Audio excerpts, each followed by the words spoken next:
And welcome, everybody, to the Tuesday edition of the Just Parlay Show. I'm your co-host, Scott Reichel, and joining me, as always, is parlay expert Chris King. And together, we're going to go through the Tuesday betting card. But first of all, introductions. Chris, is going with you. Disappointed with the way the Calgary Stampeders played yesterday. I thought they would have dropped the hammer on Edmonton, but I guess they weren't used to playing at 4:30 in the afternoon on a Monday because they were down 8-7 at the half. I mean, they came back and won, but they didn't cover the line. I was very disheartened to see how much poorly did they win by in the end? They won by 8. Okay. The line dropped during the day. It was 13 on Sunday night. It dropped down to 8.5, and they still didn't cover that, but didn't make a lot of sense. They just, like I said, I'm just going to chalk it up to the time difference because the Elks didn't play that good either. And Calgary just shot themselves in the foot with dumb penalties and sacks and piss poor play. But, these things happen. Yeah, definitely true. But either way, Calgary ended up winning the game, so they're still a solid team. They just no-showed the first half, basically. But either way, besides that, there were some other sports that had some big moments. Pretty quiet overall sports card because college football, what do you know, Clemson won in blowout fashion. Pretty tough beat there, though. Yeah, it was a bad beat. I thought that Georgia Tech was going to hang in there. I mean, it was 14-10 in the third quarter, and Clemson looked like they did nothing. And their first touchdown was set up by a blocked punt. Yeah, it was a pretty bad beat if you had the 24 because you were pushing, and then you weren't because Clemson pulled the starters, brought in the backup quarterback, and decided let's let him throw the ball a little bit, and he looks better than DJ, so they scored a touchdown, and they won the game by 31. But besides that, you had any other takeaways from the actual Clemson game, or pretty much DJ's still not very good? The backup looks like the real deal in very limited action, and Clemson's defense is still very, very good. Yeah, Clemson's defense is good. I mean, we knew that going in, but the offense was, let's face it, it was mediocre. They took advantage of good field position. You look at their scoring drives, 5 yards, and it took them 4 plays to get that touchdown. Then they had, in the fourth quarter, they had drives that were 26 and 15 yards. It's not like they've racked up a ton of offensive production. I know you had to be disappointed that Shipley only got to carry the ball 10 times. I still don't get it. They were just rotating running backs every single drive, and Shipley was clearly the best running back the entire night. So I don't really understand that idea, but yeah, that kind of hurt a little bit, not going to lie. But when it came down to the game, Clemson looked like the exact team that they were last year. And yeah, that's not necessarily a good thing. No, and if you want to go based on the post-game quotes from the offensive coordinator and from Dabo, they basically said DJ did enough to maintain his job, and he's going to be the starter moving forward. I don't know what the hell they're talking about. I thought DJ was awful last night. And you go look at the numbers, and they weren't terrible. But based on eye test and based on how the actual plays looked and how really just frazzled DJ looked in the pocket, he should not be the starting quarterback of the number 4 team in the country when you have a superstar freshman who looked really good in limited action yesterday. But saying DJ's guaranteed another start and whatever, I don't know what the hell you're looking for because he's clearly not the guy. Yeah, I mean, he was 19 of 32 for 209 yards and a score. So what? He ran the ball 13 times for 28 yards. He looked clueless back there half the time. Why he ran the ball more than anybody else on Clemson, nobody will come up with an explanation for that. But, like you said, they're the same team they were last year. They ran the ball 40 times and averaged 3.2 yards a carry. Their longest run was 12 yards. And that wasn't even a run, by the way. That was a passing play where he chucked the ball backwards to Shipley to avoid getting sacked, and he ran 12 yards. That wasn't even a handoff. Right.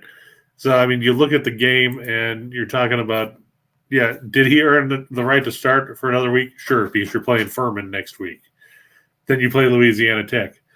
I want to see what this team does when they run into Wake Forest, and I know Hartman's not there, but they looked pretty good in their opener. I know that everybody's gonna say, well, they beat up on a nobody.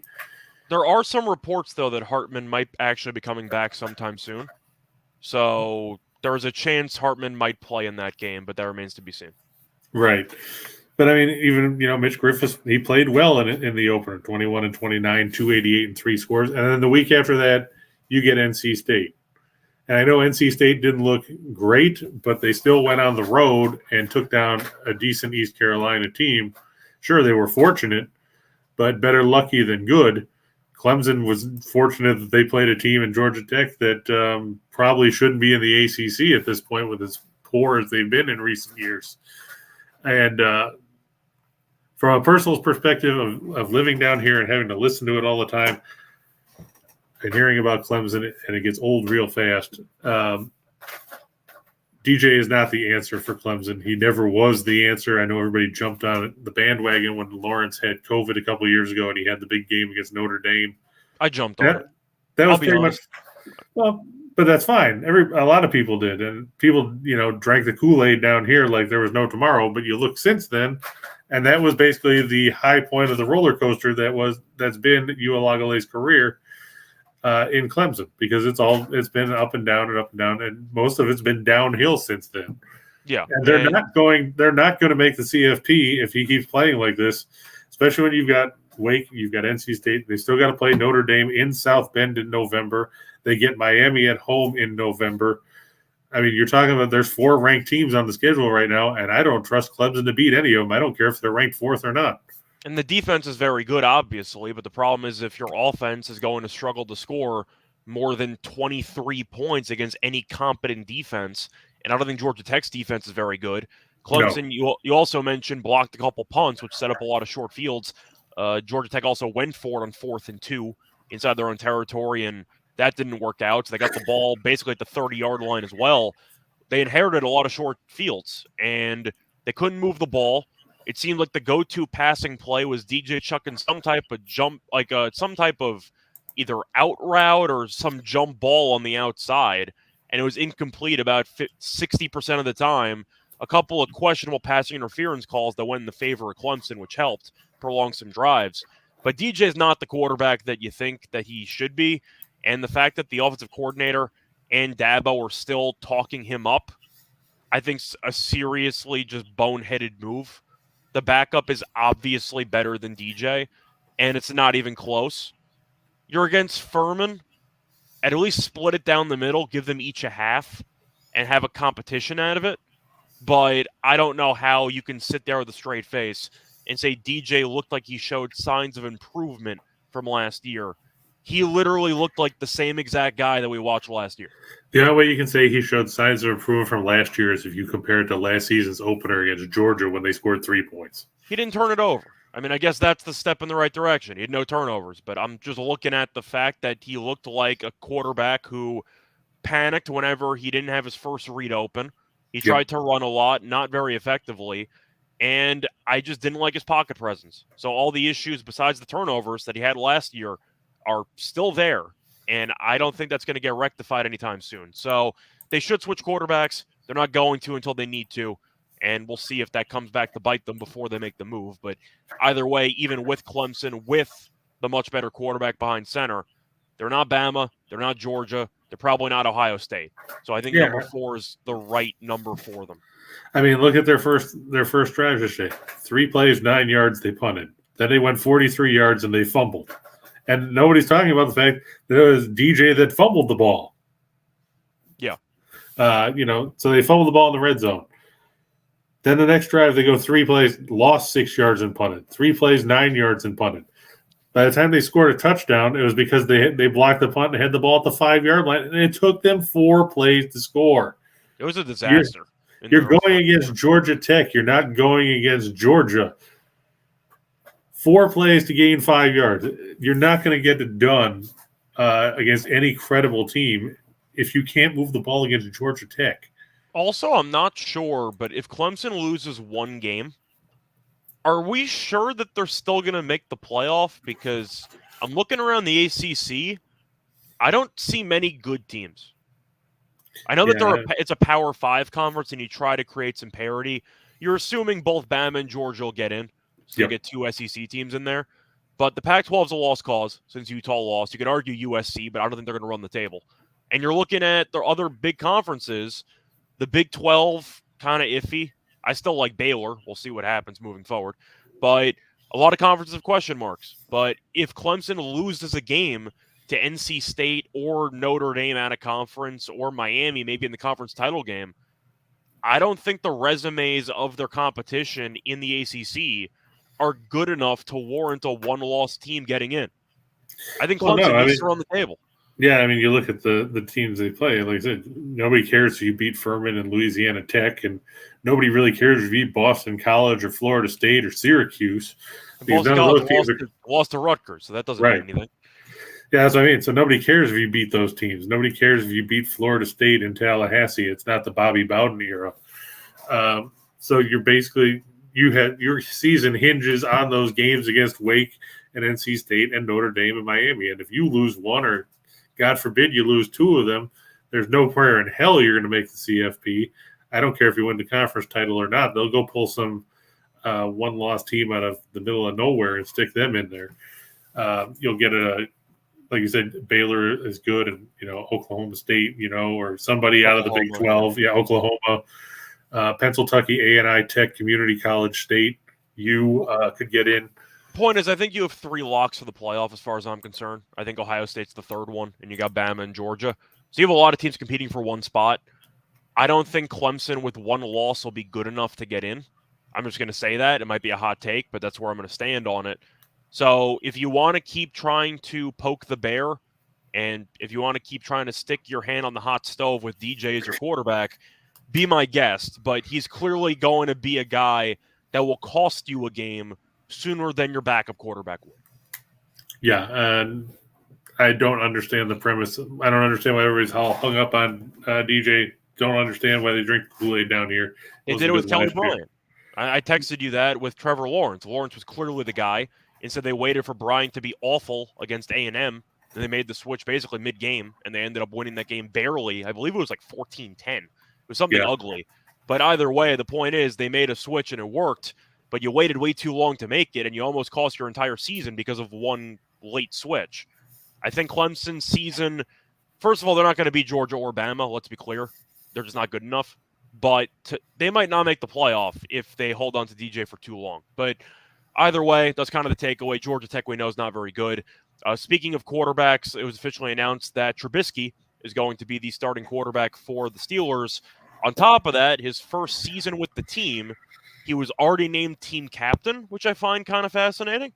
I guess Trubisky's a good leader because it's kind of weird. He joined a pretty established culture and was named the team captain after being there for like 3-4 months. Isn't that a little weird?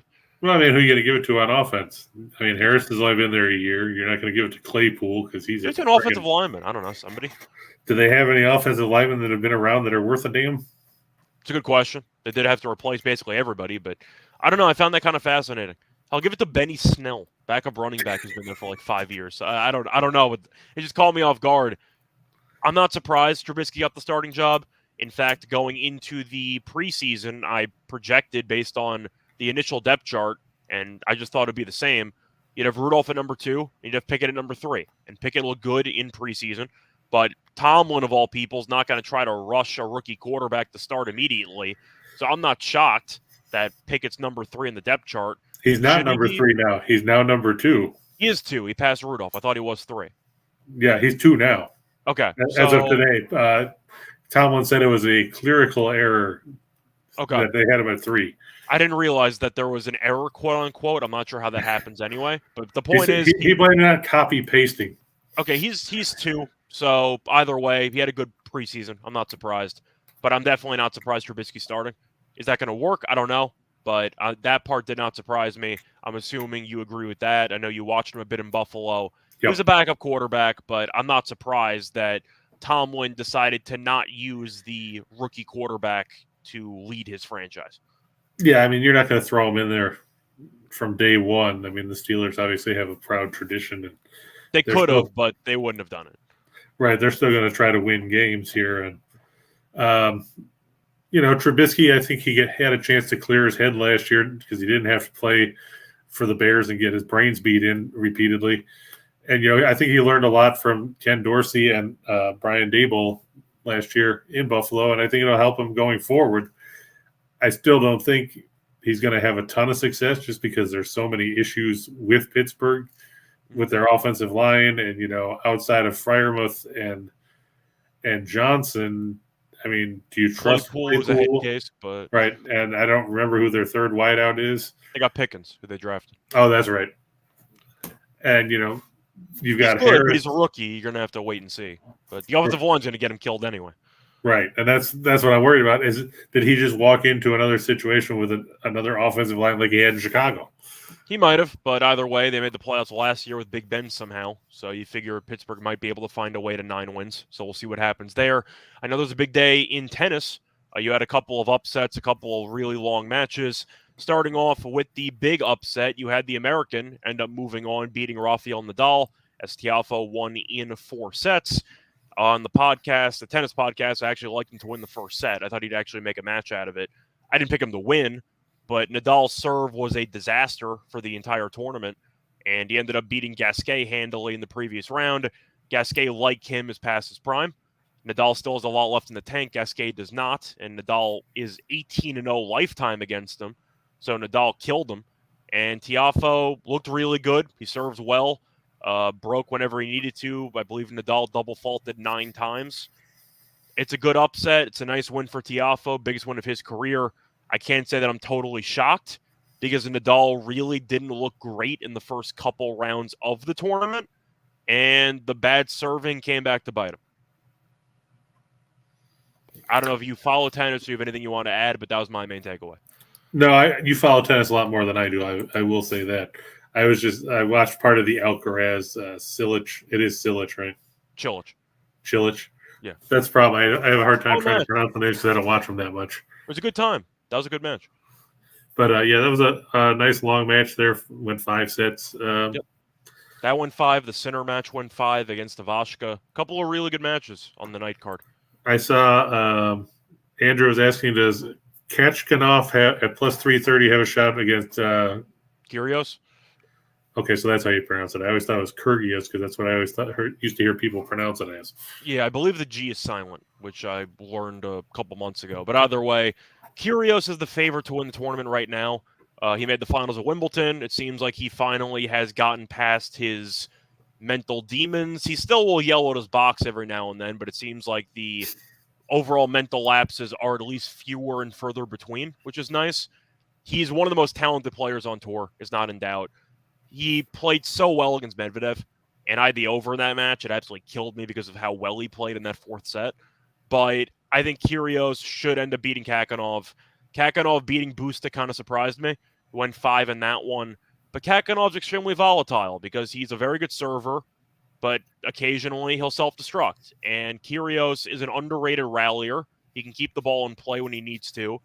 And I'm afraid Kachanov's going to go for broke too much and he's going to hit too many unforced errors. So for me, I'm going with Kyrgios. I think Kachanov can take a set. I'm not going to pick Kyrgios to just blow him out of the water. It's possible, but I'm not going to pick that. Give me Kyrgios in 4. I can see a tiebreaker or 2, so I'll probably lean to the over. But I think Kyrgios just has too much on the serve. I don't think Kachanov's going to break enough, and I think Kyrgios gets the job done in 4. So that's my prediction for that match. Who's the guy you talk about that always melts down all the time? You're talking about, is that what his name is? He's the Greek guy who lost in the first round. He's the guy you're always talking about on Twitter that he'll start off really well and then he'll implode. Could be Tsitsipas. It could be Tiafoe, the guy who won yesterday, because I've roasted Tiafoe on Twitter several times before. Rightfully so. Tiafoe, historically speaking, is known to really struggle when it gets tough. Luckily for him, it didn't really get tough because he won the first set, lost the second, won the third, so he was up for pretty much the majority of the match. Got broken early in the 4th set, broke back immediately. He won the final 5 games. He was down 3-1 and then won 6-3. So Nadal physically was struggling. He kept looking up at his camp, telling them that he was struggling with his movement at times. The serve wasn't good. But, no excuses. You show up to play, and I'm not going to, take away from Tiafoe's win. He won. So good for Tiafoe. He did it, but do I think he's going to win the title? Of course not. I'm not picking that. I know that there's a match going on right now between Berrettini and Ruud. Berrettini's serving for the set right now. He's down 15-30, but he could potentially push it 4. We'll see.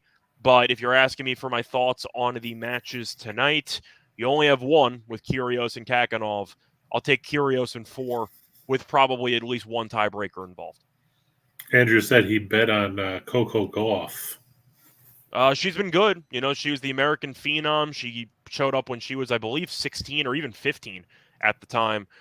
I've given her a bit of a hard time because of the fact that when you're proclaimed to be this Phenom and you don't win anything, I'm going to get on your case a little bit. And some of it's not her fault. She didn't choose to be a Phenom. That's how the media treats her. It's why I've been kind of harsh on Alcaraz on the men's side, because people keep proclaiming him to be the next Nadal and to be this next guy, but he never made it past a quarter in the any Grand Slam event. Now he's in the quarters again. He's facing his arch rival in Sinner, who's beat him twice already this season. But until you actually make a deep, deep run, I'm going to give you a hard time. Now, Goff did make the final in the French Open. She got killed by Swiatek, which is expected because Swiatek's the best clay court player by far. So Goff has started to put together some very solid results, and I'm happy to see it. But Garcia has had a really, really good hard court season. She made the dream run in Cincinnati, going from qualifying all the way to winning the title. Goff's actually an underdog in this match. I like the plus price with Goff here. I think it's going to be a very close match, but Goff's going to have the home crowd, especially with Serena not being there. So the entire Serena crowd's also going to pivot over to Goff. But Goff hasn't dropped the set yet. She's looked sharp, and I think Garcia is good, but I do think Goff has the firepower to overwhelm her. I'm going to go with Goff. I think it's a good plus price bet when you're going to be getting the home crowd support on every single point. What do you make of Swiatek and Pegula? That's the other matchup, isn't it? Yeah, Pegula is the American. Well, the other match today is going to be Jabeur against Tomljanovic. So I'll go through the Pegula match tomorrow. But for Jabeur, I actually think she's going to lose. Jabeur is currently a top 5 player. She's minus 200 on the money line. But if you looked at her in this tournament, she's had a couple of long sets, 1 3-setter in there against Shelby Rogers. I don't think she's looked very good. And a lot of her game is predicated on slices and drop shots and a lot of really, really unorthodox, I'd say, shot making. But from what I've seen from her opponent in this one, she beat Serena in 3, beat Samsonova in 2. I thought that was an impressive win. I think that Jabeur is vulnerable in this match. I think it's going to go 3 sets, so I like the over. But if you want to talk about some potential upset draws here, I think Jabeur's an upset alert. I really think that Tomljanovic has looked solid, and I think if you want to go for a potential decent, huge plus price play, I don't mind either Jabeur in 3 or Tomljanovic in 3. I think you're going to see a couple of long matches. Good stuff. JR was asking about the WNBA. He wanted to know what you thought about the Sun and the under in a must-win Game 4 for Connecticut. Well, my play of the day is Chicago. So it's a must-win game. They're going to go home. I'm taking Chicago. I don't really know how I'm supposed to take Connecticut here. The line's basically the same exact line as it was in Game 3, and Chicago won Game 3. Chicago is 6-1 straight up this season against Connecticut. Connecticut won Game 1 in the series, and they've been outplayed since by a decent margin. I just think that Chicago is too much firepower. You're looking at Connecticut's offense. It really has been awful for the entire series. The one outburst they had was 77 points, which is still not great, and that involved a 29-point fourth quarter when they were down 20 in the middle of the game. So when Chicago's defense involves the starters and actually involves full mental focus in a competitive, I'd say, game, Connecticut's offense has done nothing. And Chicago's defense has really ramped it up ever since Game 1 against the Liberty in the first round. I just think Chicago's too good. And I think Connecticut's going to lose. It'll be close. I'm not picking a blowout. But when push comes to shove, we've seen a lot of close games between these two teams, and Chicago wins about 90% of the time. I'm going to take Chicago, and that's how I look at it. I was going to say Connecticut just 16 of 41 on shots from within 5 feet of the basket in Game 3. You can't shoot 39% from that close to the bucket and hope to win a game. Give them credit that they hung in to keep it, what was it, a 4-point game in Game 3? Yeah, but Chicago look at all those missed opportunities. I was going to say, but Chicago has been doing a great job defensively in the paint all series long. Candace Parker has been the best player in the entire series, and it's not even close. But you're looking at all the weapons that Chicago has. They have a lot of really good options, whether it's Copper, whether it's Quigley, whether it's Vandersloot, they got a lot of options. But you're looking at Connecticut, you have John Quell, who's been hit or miss this series. You have, I mean, you're looking at the other options here. It just, Chicago's got more firepower, and defensively, they have completely just dialed it up. And I don't think that Connecticut's really been able to have any answers on a regular basis. So if you want to talk about must-win angles, I don't really care. I think Chicago's the much better team. How different would this series have been if Bria Hartley and Jasmine Thomas were healthy? I think it would have definitely helped because it would have given them more depth. I'm not sold on the backcourt for Connecticut, and it's why I picked Chicago to win the series. But you're comparing Quickly and Vandersloot, two really good guards, and even Copper, who's kind of a guard-forward hybrid. You're looking at who Connecticut's throwing out there with Heineman and all these other options. They're definitely outmatched, and it's not really close. At least that's what I've gathered from the series up to this point. And Danny talking about the Aces and the Storm. Are you surprised that this line is basically the same line it was the other day, too? A little bit. I mean, this one not as much because at least Game 3 went to overtime, and you had several lead changes in the final 3 seconds, so you can make an argument it should be close to a pick'em. As for I think this spread makes more sense than the Connecticut one. I had to hit the sky at even money. I mean, they're 6-1 against this team. How am I not going to take even money? I mean, I just had to on principle. I'd lean to the under in that game as well. As for the Aces and Storm game, I'm going to take the Aces in this one. Even though I acknowledge the Storm are a very, very good team, and these teams are pretty evenly matched, I'm sure you can attest to it in other sports, not even basketball. When you lose an absolute heartbreaker, a game that you should win, a game that you feel like is a game your team needs to have, and you fall short for whatever reason, is it selective recall or is it reality that usually the game after, the team that lost the heartbreaker gets smacked? I mean, that's usually what happens. Plus, you have to look at, Seattle hasn't stopped Chelsea Gray the entire series, and now they have Hamby back as well. And Wilson's been going for 30-plus in each of the last 2 games. Right. I mean, how much can they rely on Brianna Stewart and Sue Bird and Jewel Lloyd to carry the Storm?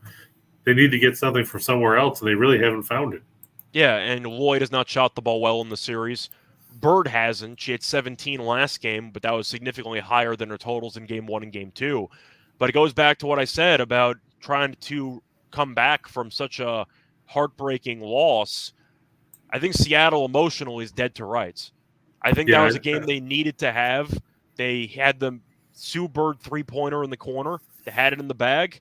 And the next thing you know, they gave up a wide-open layup, and they no-showed overtime. The fact that they no-showed overtime, I think, is extremely concerning. And I think Vegas is going to come out and win. Now, the Storm could get out to a good start in the first half. And JC mentioned that because the Aces are not a very good first-half team. But over the course of 40, I just think the Aces won the game that basically broke the Storm's back. I think they'll win Game 4, in my opinion. So based on the number, I'm going to take the Aces. I think they're the better team anyway. But after losing in that fashion in Game 3, I think Seattle's just done. So I'm going to go with the Aces. Do you think it's going to stay under the total? Because, I mean, Game 3 went over, but the first 2 were well under the number. I'm going to go with the over in this one. I just think both teams offensively are too talented. And I was wrong on the WNBA podcast that I co-host. I like the under in that game because the total didn't really move, and each of the first 2 games went under by about 20. But no, each team's too good offensively. I like the under in the Chicago game because Chicago's defense is really clamped down. I just think both offenses are going to really make it difficult for the opposition to guard them because of how many weapons they have. I'm actually going to lean to the over here because Vegas could score like 90, and I would not be surprised. And Buddy's House of Food asking about the big matchup out in the Pacific Northwest, the White Sox with Johnny Cueto heading to Seattle to take on Logan Gilbert and the Mariners. I'm going to go with Cueto's been good. Good story for him. I know Lynn was amazing yesterday. Yeah, I was surprised by that. I struck out 11, so he did go over his strikeout prop. I wasn't that surprised because Lynn's randomly been good for like a month. I don't really know what happened. He seemed to have flipped the switch. But that's the thing. He's randomly good for a month, and then he's randomly bad for a month. So it's like you're trying to ride the wave as long as you can before, you end up hitting the pier. Yeah, it's definitely true. I think if you wanted to make an underdog play on Chicago, I wouldn't mind it. Gilbert's been good lately, but I am a little bit concerned about his consistency, and he has been worse at home. He has a 3.35 ERA overall, which is pretty decent, but he's got a 3.94 ERA at home, which once again is fine. But his numbers on the road are so much better than his numbers at home that I do think he could be a little bit overvalued in this one. Chicago's bullpen's not very good, which is concerning. But based on the price, do I think Seattle should be minus 155, minus 160? Probably not. I think they should be closer to 135. So for value, I'll probably lean to Chicago. You? I actually like Seattle. I got them originally last night. I think it was like minus 138 or something like that. I'm going to say I don't have a strong opinion, but I think 138 sounds reasonable. The fact that it's now at like 150 something, 160 something. Yeah, I'm just going where the value is. Yeah, I was just taking a look at what the number jumped up to because I see that there's been some money on Seattle, and depending on where you're looking, it goes anywhere between 147 and 155. Yeah, so I think the numbers where you got it at, I think that's fair for Seattle. So since it's higher, I'm automatically leaning to Chicago for value. Yeah, I'm just a little Cueto. He did get roughed up by Arizona 2 starts ago, gave 7 runs in 5 innings. Bounced back against Kansas City, and yeah, that's his one outlier was that start against the Diamondbacks because he had thrown a lot at least or 3 runs or less in 5 previous starts before that. I think it'll be a good matchup.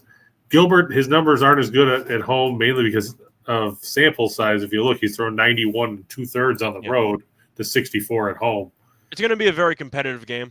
If you want to have some fun, I don't mind maybe an extra innings bet in this game. I can see this game going to extras, if I'm being honest. I just think it's going to be a close game throughout. I'd probably lean to the under. This game just screams 3-2 or 4-3 to me. I don't know why. That's kind of just the hunch I got from this game. But yeah, I don't see it being a blowout on either side. No, so if you want to make a flyer, extra innings maybe, but I'll lean to the under and I'll lean to Chicago because I think it'll be a close game. I do want to ask though, I don't know if you had that game on your slides. The Seattle game? Yeah. Or which game? No. Okay. So either way, I know that you have a lot of games you want to talk about for the MLB card. You want to get the show on the road? Sure, unless you want to do housekeeping first. I was going to as you pulled that up. So starting off with our new sponsor, and you can see that on the top right, we have Caesar Sportsbook, and they have a great deal for you once I find it. Our sponsor, Caesar Sportsbook, has a great deal for first-time users. Get up to $1,250 free bet insurance. In other words, if you bet on a game and it loses, you get your money back in the form of free bet. So that's always nice whenever you can get an insurance policy on any bet that you make. And if you win, then you won, so why are you complaining? But you can download the app today. Once again, always check the state that you're in's age limits and bet responsibly. But besides that, I know that my co-host here also has a lot of premium plays. Don't forget to get his best premium bets every day. Check the link in the show box below. Plus, check out both Picks and Parlays, plus Winners and Winers website and YouTube channels for all the free picks as well. Chris, anything else you want to plug for your free picks or premiums? I mean, we had a good week last week. If you'd bet all the premiums that we send out on the parlay side, you'd be up about $2,300. So, I mean, that's a good week for anybody. It's good pizza money. I'll take that. That's a lot of pizza. It is. Even with the rising prices, it's still a lot of pizza. Like I was talking to you offline there. I was a little disappointed the way Calgary played, but they'll bounce back, and so will we. You can't win them all. If you do, then people think you're cheating or something. Yeah, and that's why they call it gambling. Mm-hmm. But sometimes people overlook that. But a good call by you yesterday about the Cardinals. Flaherty didn't pitch badly for a guy who hadn't pitched in 3 months. I was going to say it depends on how you define badly, because he only gave up 1 run. So he was able to avoid trouble for the most part, which annoyed me because I had the Nationals team total over. Flaherty was not particularly good. He gave up 6 hits, walked the guy. He should have walked 2, actually. There was one bad call on a 3-1 count where I believe it was Garcia who should have walked. But still, Flaherty let guys on base every inning. It was a lot of awful at-bats with guys in scoring position early on. I believe with Flaherty in the game, the Nationals went 1 for 7 with runners in scoring position. It might have been 1 for 8. So Flaherty did a decent job of getting out of trouble, but there were a lot of guys on base, which was the main reason why I picked the Nationals team total over. I thought he looked like I thought he was going to look. I thought he'd look okay at times and allow a lot of base runners. And well, but look at the bright side. It wasn't his fault that the team total went over. You can blame Palante for that. Oh, I know. That's what I'm saying. So I'm thankful that the Cardinals bullpen blew it because it helped me cash my win total, but I expected Flaherty to dance in and out of trouble, and I thought he'd get into a little bit more punishment for it, but he had a lot of guys on base, and that part didn't surprise me. Yeah, AJ's pointing out the bets that Mookie Betts total bases cashed. Dodgers didn't look great yesterday. Betts finally, I think he must have cashed it late because I know he was 0 for 2 or 3. I was going to say, I don't know if the Dodgers looked badly or if Heaney just sucked, but it's one of the two. Potato. Yeah, I mean, the Dodgers got off to an early lead, and you figured, here we go again. And then Heaney gave up what felt like 10 home runs, and they lost the game. So, yeah, Heaney has had home run issues in the past. It hasn't plagued him yet for the Dodgers. It plagued him last night because there were a couple of home run balls that were pretty meaningful for San Francisco. You mean he didn't give up 10 home runs? It definitely felt like he did. Yeah, I see the Giants ended up hitting 5 in the game. Yeah. Come on, he gave up. Lewis Brinson hit 2. I was going to say, I believe 3 or 4 were against Heaney. I'm not sure which one, but it was 3 or 4, I believe. Yeah, 4. Yeah. So that's not good. Brinson, Davis, Estrada, and Villar. Yeah. And those are exactly big power hitters. Yeah, when you have 9 hits and 5 of them leave the ballpark, you're probably in fairly good shape. Where was Brinson at? He was at Seattle? He used to be in Milwaukee, I think, and then he was in Miami, or was it Miami? Let's see. Miami sounds right. Yeah, I think he was in the Yelich trade. That's right. He was in Miami. Okay. Yeah, he was terrible because he never hit better why than did I think Seattle? I don't know, but yeah, it was Miami. Now that I think about it, okay. Yeah, but he sucked. Yeah, that is true. And he hit 2 homers yesterday. Yep. But you know what? He still sucks. Yes, he does. How about a guy that's 6'5" and 212 pounds and hasn't hit more than 11 homers in a season? I never realized he was 6'5". I thought he was like 6'2". I'm just looking at the numbers because I pulled them up here. Oh, I believe you. I figured based on the home run numbers and everything like that, he's probably somewhere in the low 6 foot. Yeah, I figured, but a guy that big, you would think would have more pop in the bat. Yeah, but of course he doesn't walk either. So yeah, so much for that. Just real quick here, did you? I saw ESPN was talking about who the awards should go to heading into the month of September. Explain to me why Nolan Arenado got an MVP vote. Defense. I mean, he's been very good. Don't get me wrong. It's just Goldschmidt basically competing for a triple crown. So Goldschmidt's the obvious MVP. It's not even close.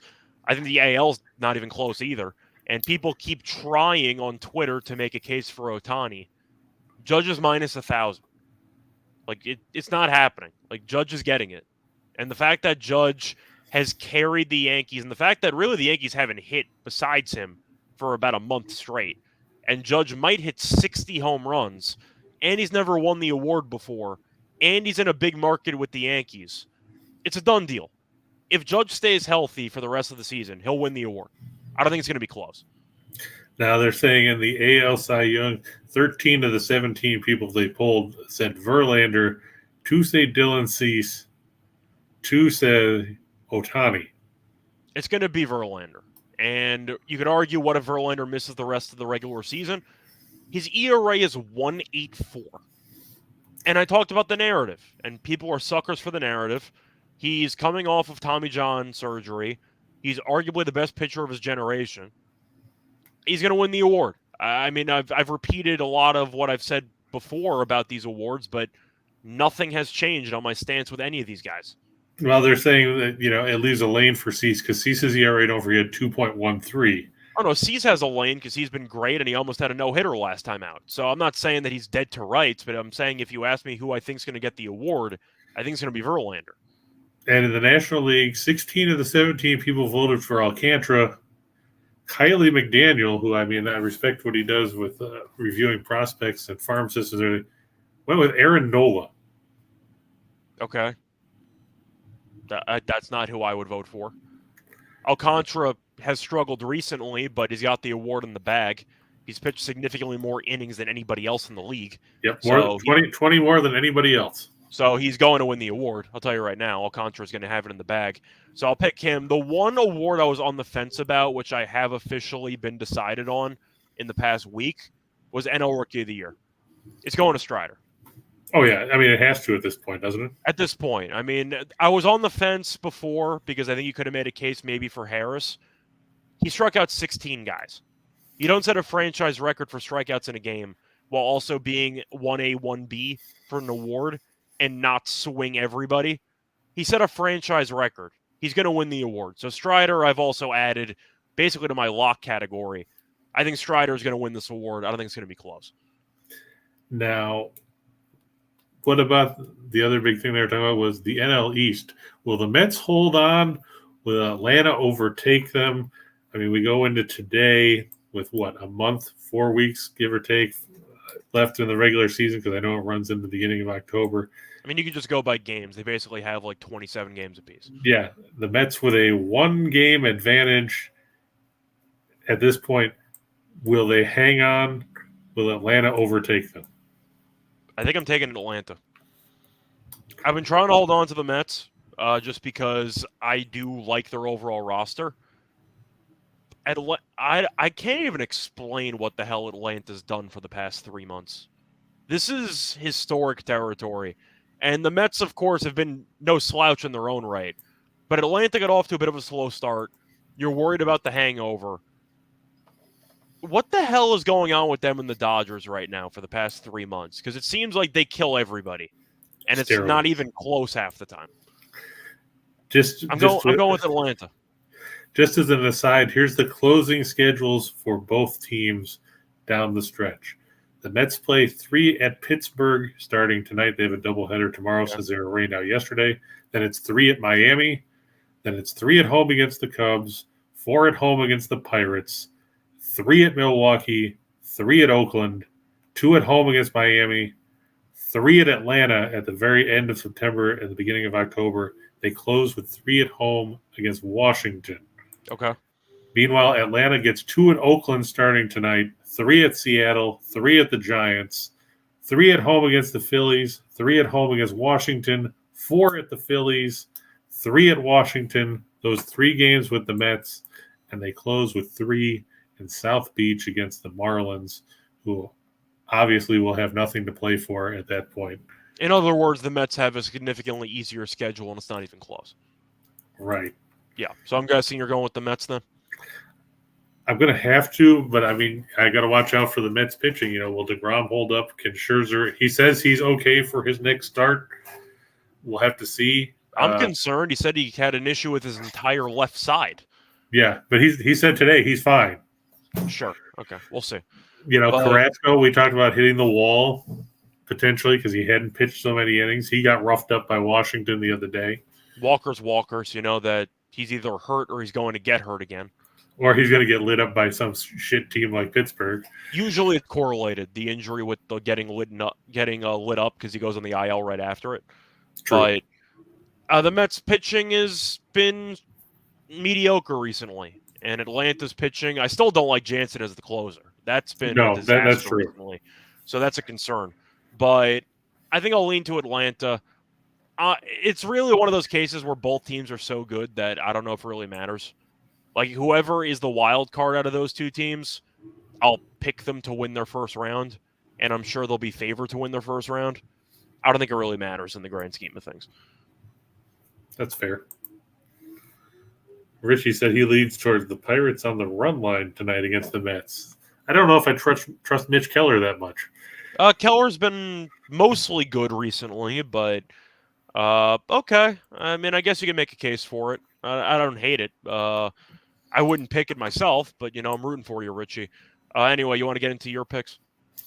Yeah, I mean, just to your point about Keller not being bad lately, he in his last 3 starts, he's 0-2. His ERA is 6.17, over 11 and 2/3, and it could be a lot worse. 6 of the 14 runs he gave up were unearned. Yeah, but he was good for about a month straight, so he has been better. I'm still not a fan of Keller at all. I don't think he's a very good pitcher, but I'm sure Pittsburgh will get rid of him and he'll be good somewhere else because that's usually what happens.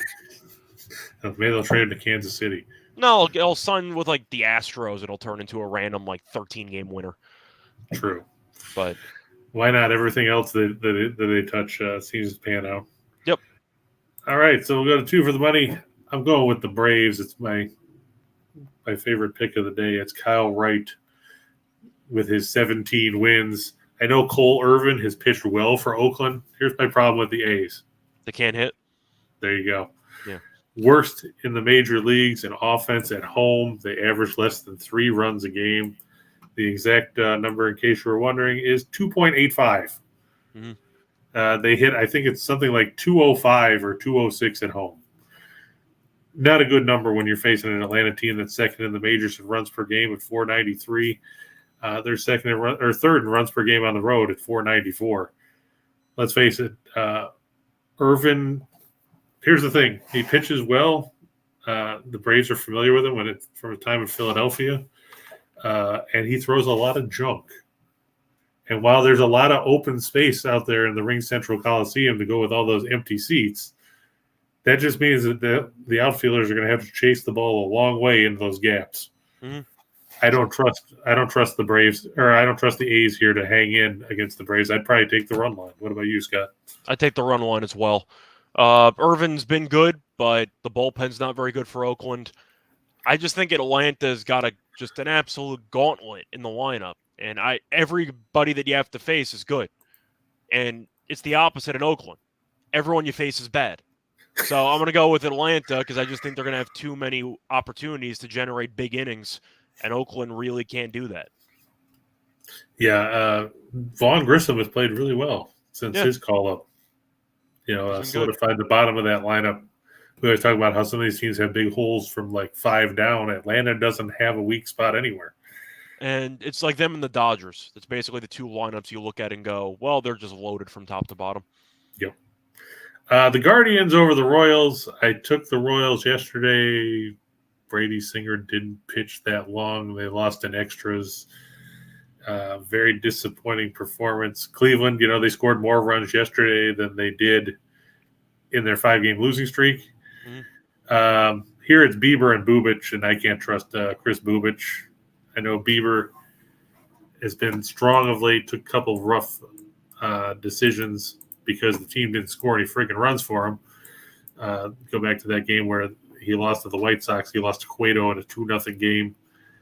Then he got a no decision against Seattle in a game where he gave up 2 runs in 7. They lost in 11 innings, and he lost his last start because he got tagged for 3 solo homers in 7 innings against Baltimore. It also comes down to motivation because Cleveland snapped the losing streak, got a win they needed to have. They're still competing for a division title. Yep. Kansas City's still just showing up for the sake of showing up. So I think the fact that Cleveland got back on track by winning yesterday in a very, very competitive extra inning game, I think is big for morale, not to mention the huge pitching advantage here with, Cleveland having the much better starting pitcher. So I'm with you on this one. I think it was a big win for Cleveland yesterday. Yeah, and that put them back in sole possession of first place because Minnesota lost earlier in the day. The second one's a correlated one because I'm going to take the Astros minus $6 billion and 3 over the Rangers.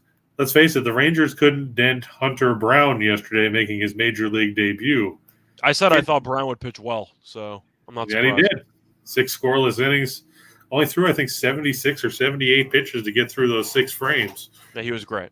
A 1-0 game. You got to feel bad for Martin Perez. I feel bad for Ron Winebetters, too, because you had a guy thrown out at the plate who looked to be safe in the 8th inning, and the game ended 1-0. So, well, there's that. Yep. And Framber Valdez, I look for him to go over 6 1/3. If you look at Valdez's last 10 starts, the The shortest distance he's gone is 6 flat. Valdez is so good. And nobody talks about him because he's behind Verlander in that rotation. I'm just saying, he is so damn good. You just look at Valdez's numbers. Here's his last 10 starts. He went 6 innings, gave up 2 runs against the Angels, 8 innings, gave up 3 runs against the A's, then 6 innings, 2 runs against the Angels again, 3 runs and 6 2/3 against Seattle, 3 runs in 7 against Seattle, 3 and 6 1/3 against Cleveland, 7 shutout frames against Texas, 2 runs and 7 against the White Sox, 1 run and 7 against the Twins, 2 runs and 8 against the Rangers in his last start, that at Globe Life Field. Basically, Valdez walks into a quality start every time he pitches. Like we said, his only non-quality start back in mid-April. So that's not ideal. For who? Whoever you want. The Astros have won Valdez's last 5 starts. He's actually won each of his last 5. He's 6-0 in his last 7. I was saying it wasn't ideal for Texas because they got to face this guy. That was my point. Texas throwing Glenn Otto, who's at least been decent of late, but he's not any good. He's not good enough to outduel Valdez. Yeah, definitely true. So, JR says he likes Houston first 5 under. I prefer the team total under personally for Texas. What is the team total for them? Is it like 3.5? It's for the full game. I'd assume it's probably 2.5 actually, but you think it's that low? Let me actually see. Sorry, that's all right. For first 5, I'm assuming it's 1.5. I still like the under. I think Valdez will pitch well, so that doesn't really concern me. It's a 7.5 total. I think it is going to be 2.5. Could be right. 2.5 minus 125 to the over. So what is it to the under? Under is minus 105. Not bad, not bad. First 5 team total, 1.5 to the under is minus 170 for the Rangers. Yeah. It was going to be 2.5 though, because the full game total 7.5, and the Astros are laying 250. Yeah. So we'll move on to 4 for the show here, and I'm going to go with Tampa Bay over Boston. Can't trust Rich Hill. Can't trust the Red Sox. Why they threw Familia in there yesterday when they were only up a run. After Waka pitched well, we said Waka would go, at least? 6. We said he'd go 6. He went 6 exactly, I think. There you go. So good job, Boston. Now you know why you're not in the playoff picture right now. Mm-hmm. Andrew said Rude won the 3rd set 7-6. Yeah, Berrettini was up a break serving for the set. He choked it. Rude ended up winning the match in 3. Disappointing showing there for Berrettini, but congrats for Rude. 1 step closer to potentially being the number 1 player in the world. What's he ranked right now? I believe right now he's 3, but if he makes the final, I believe he will become the new number 1 player in the world. So, a lot of stuff going on for ranking purposes. Good stuff. Baltimore. Crystal was happy because the Blue Jays beat up on the Orioles yesterday. Twice. Swept that doubleheader. Yeah. Here it's Mitch White going for Toronto against the suddenly pitching well Kyle Bradish. Yeah, Bradish. I don't know what happened to him, but he figured it out, I guess. I think somebody hit him in the head with a coconut or something because all of a sudden he thinks he's a major league pitcher. I got him some glasses. He can actually see straight now, you know. Does he got a skull and crossbones in the middle of the frame? It could. I mean, you look at his last couple starts. He beat Bieber in that start last week. Gave up no runs on 2 hits. He's been dealing. Yeah, no. Then before that, he blanked the Astros over 8 innings. And you go back into his last 7 starts, hasn't given up more than 3 runs.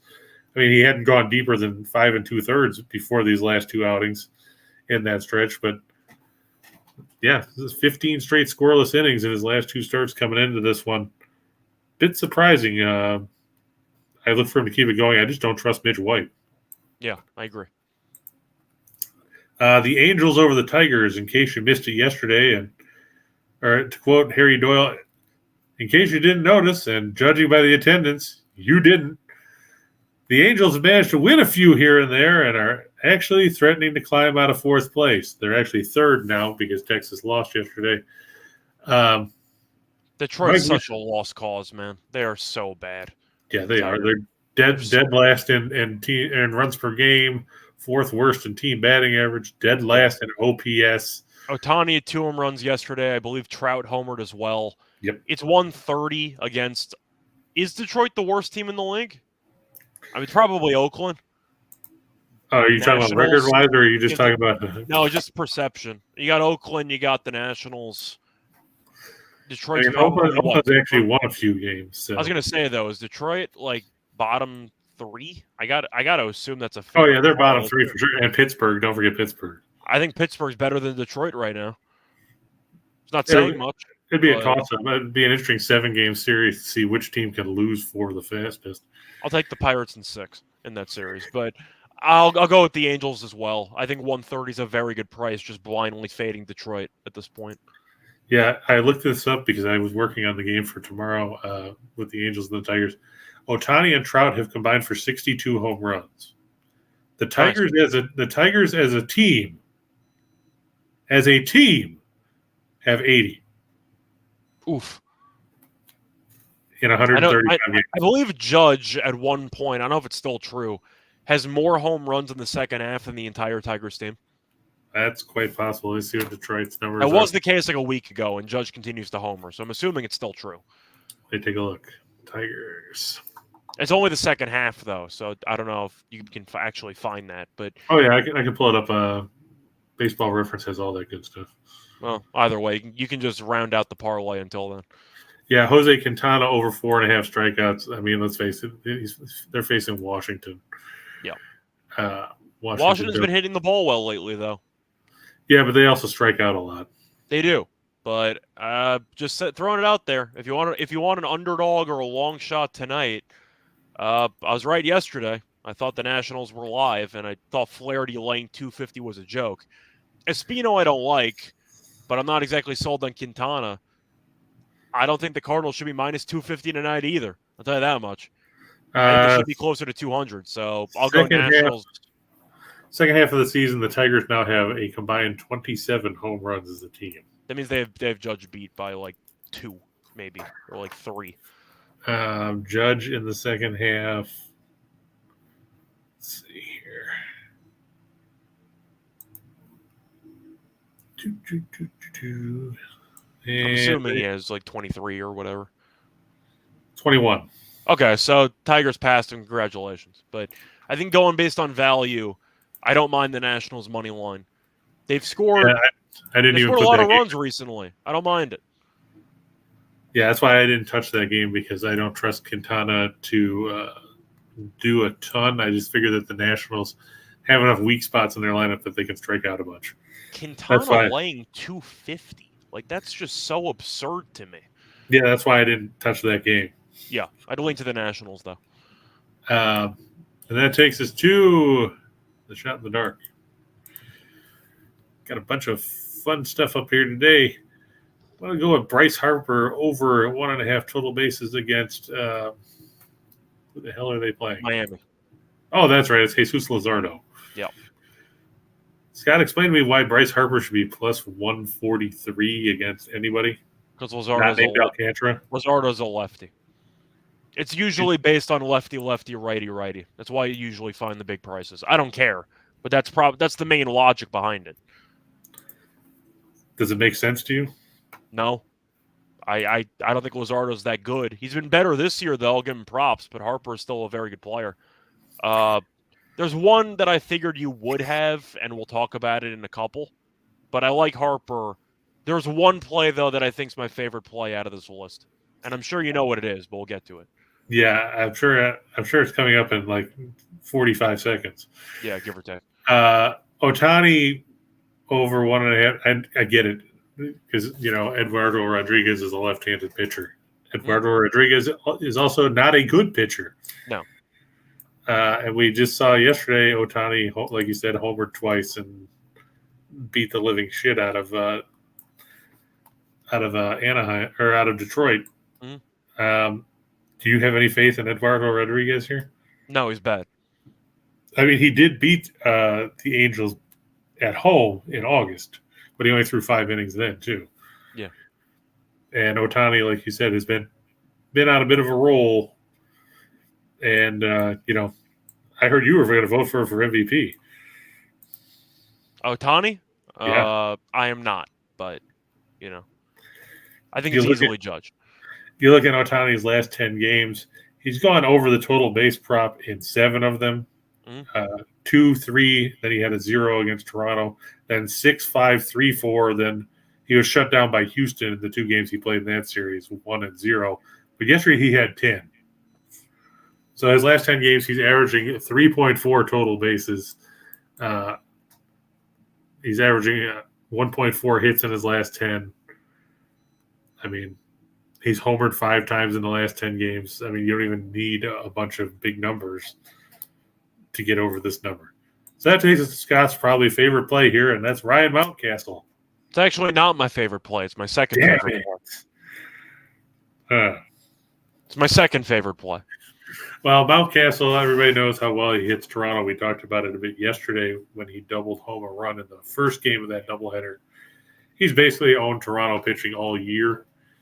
And the good part for him is the Orioles still have 8 games against Toronto, counting tonight. Mm-hmm. What are you going to say? It's Xander Bogaerts? Yeah. Bogaerts is my favorite play. Well, why don't you tell everybody why? So this is the biggest plus price on your parlay, and it's ridiculous that it's even above 120. Bogaerts yesterday tied Red Sox franchise history because he is currently in the middle of a 9-game multi-hit streak. He's had multiple hits in 9 straight games, and it's plus 145. He's seeing the ball better than arguably anybody in the league right now, just based on the multiple hits. Plus, you might not need multiple hits, 1 double and you win. But you've had 9 straight games with 2+ hits, and it's plus 145 for 1.5 bases. That doesn't make any sense. It's even better. At DraftKings right now, it's plus 155. I mean, that's for me is close to an auto play. He tied the franchise record. It's 145. Like, that's a hell of a deal, isn't it? Oh yeah, and I mean, if you can if you want to go with the 2 hits parlay or the 2 hits prop, it's plus 230 right now. Yesterday it was plus 240. Just saying, like that's a solid deal, and no matter how you slice it. Now it could obviously lose, but you're looking at what Tampa's doing. They're tossing out basically a bullpen day. Oh, I thought Rasmussen was pitching today. He might be the main guy, but I don't believe he's actually pitching the first inning. They gave it to Chargois. Oh, okay. So he's going to be the bulk guy then. Yeah. So I still think that's a great value play for Bogaerts. That's why it's my favorite play. I love Mountcastle against Toronto, but 9 straight multi-hit games at plus 145 to have over 1.5 total bases is inexcusable for odds makers. That's just ridiculous. But it's good for us. It's good for us. I just don't know what they're thinking. So, yeah, there you go. To quote Harry Doyle again, apparently Taylor's thinking, I don't know what the hell he's thinking.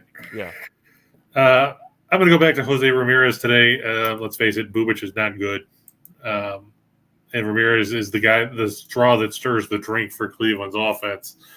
As he goes, that team seems to go. And he's kind of struggled last week during that and against Seattle over the weekend. Look for him to bounce back today. On the strikeout side of things, got some interesting names here. Mike Mayers over 4.5 strikeouts. Hey, we told you Suarez would go over his number yesterday. He finished with 7. Mm-hmm. Mayers swings at everything. Yeah, they're basically the Mikey likes it of pitching. He'll swing at anything. Yep. Nola over 7.5 strikeouts. He's facing the Marlins.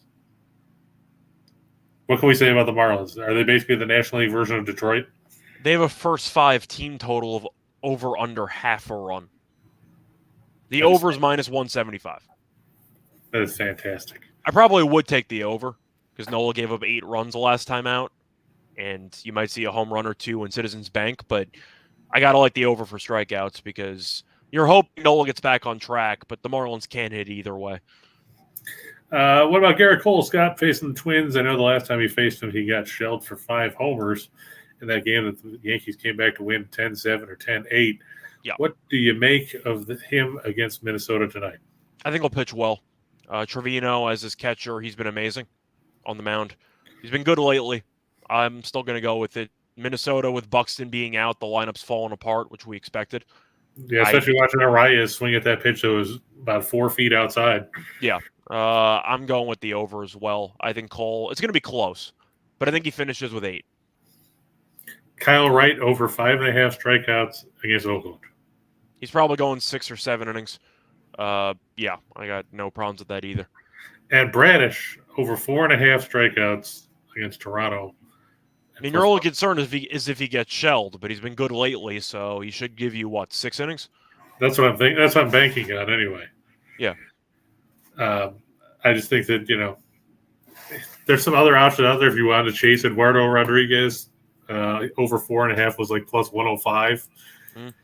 But when I got to some of the other guys, and some of these numbers didn't make sense because if you look around, like Bieber, they've got him at I think it's 5.5 is minus 165.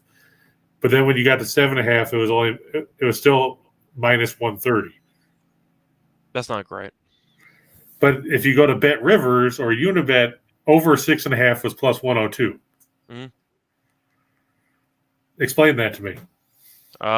Shop your lines. That's the only explanation I'm going to give you. Same thing with Valdez. I think he'll get go over his number too, but he was at let me double check here. 6.5. 6.5, yeah. Yeah, 6.5 is minus 108 at FanDuel. Everywhere else, it's at least minus 117. But I think he'll get there against the Rangers. Like I said, he pitched well against them in his last start. Fanned 8 in 7 innings. He's fanned 8 in 3 of his last 4, and the other start he had 6 against the White Sox. So a lot of good options out there. But like Scott always says, shop your lines, find the ones that work. And like we always say with the shot in the dark, you don't have to bet them all. You just pick the ones that work. Yep. Definitely good advice there. But my favorite play, once again, out of that group is Bogarts. Especially would you put Bogarts and Mountcastle together? Yeah, those are my 2 favorites. I'd probably also put Ohtani in there if I was going for a 3 pick because I'm really anti-Eduardo. The Harper one I like. Yeah, the Harper one I like, but when it comes to my 3 favorite on that list, I think those are my 3 favorites. Ohtani over 1.5, Mountcastle over 1.5, and Bogarts is my favorite play. If you want to take a spin on over 1.5 hits at like plus 235, I don't mind that either. But I'd rather take the 1.5 for bases because 1 double or 1 home run, you win. And to Scott's point, if you were to take just those 3 right there, it would return better than 12.5 to 1 on your money. Yeah, which is a good deal. So a hundo would turn into 12.53.01. I'll probably bet that for a hundo. There you go. You heard it from Scott Reichel himself. Yep. But anything else you want to add before we wrap up? Well, I won't be here the next couple days because apparently we've had some writer shortages. You're writing. You had writer's block. It's finally over. Now you're going back to writing. Yeah, we have some writer shortages, so I have to fill in over there. So Scott will be here, I believe, with Jim Williams and potentially some celebrity guests that have been not mentioned to me by name yet. It's a mystery guest. There you go. But Scott will definitely be here, and I will be back probably Monday because hopefully by then we'll figure some of this stuff out. Yeah, well, either way, Jim and I will be here, or at least I'll be here. So we'll see what happens for tomorrow. But until next time, good luck to all of you and all of your bets. Bye, everyone.